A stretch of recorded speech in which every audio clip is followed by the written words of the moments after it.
شما یک خدای دارین که برادر عزیز و گرامی همه حالت شما آگاه است.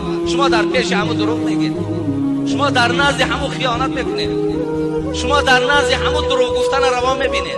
بگین خند بگیرید، ولی خدای مهربان روز قیامت این زبان در اخبار میدرارد، از حال ما گویا میشود به نام پروردگار. حاضر من اینمی جمعیتی در پیش من یک تا از من خیزانم گویم ای فلانی تو دروغگویی، من به چهره تو نگاه کنم چهره تو را سرخی و کبوتی و زردی فرا میگیره، تو در بین این مردم خود خجالت حس میکنی، تو محشر چند میلیونه را تصور نمیکنی.